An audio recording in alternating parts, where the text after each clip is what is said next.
আসসালামু সুপ্রিয় দর্শক মন্ডলী, প্রচারণা জনস্বার্থে বা নিজের সাথে প্রয়োজন হয়, তবে এতটা বেশি প্রচারণা করতে আমরা সময় পাই না, কারণ আমাদের ম্যাক্সিমাম সময় কাজে ব্যস্ত থাকতে পারে।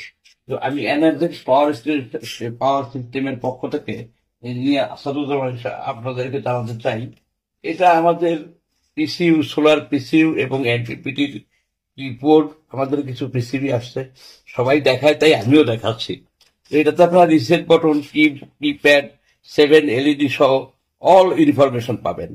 এর পরবর্তীতে যে পিসিবিটা আমি দেখাচ্ছি, এটা আমাদের 12 ভোল্টের single coil 30 ampere MPPT 1503 PCB. এটা সম্পূর্ণরূপে সাকসেসফুল। এটাতে আপনারা 24 ভোল্টের প্যানেল ব্যবহার করতে পারবেন। এটাতে আপনি সর্বোচ্চ 30-32 অ্যাম্পিয়ার পাবেন প্যানেলের ক্ষমতা অনুসারে। এর পরবর্তীতে যে পিসিবিটা দেখাচ্ছি, এটা আমাদের 24 ভোল্ট। এটা অ্যাকচুয়ালি এটা 50 অ্যাম্পিয়ার ডেলিভার করতে পারবে আপনার। এটা 2 কয়েল এমপিপি, এগুলো প্রুভেন টেকনোলজি।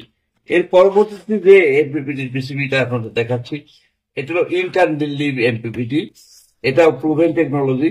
এটাতে আপনার 2টা কারেন্ট সেন্সর আছে, যে কারণে আপনার ব্যাটারিতে নির্ধারিত অ্যাম্পিয়ারের উপরে চার্জ যাবে না। প্রোগ্রাম অনুসারে যে চার্জিং অ্যাম্পিয়ার সেট করে দেবেন সেটাই যাবে, এর অতিরিক্ত যাবে না। আর বাকি যে লোডটা, সেটা আপনার লোড থেকে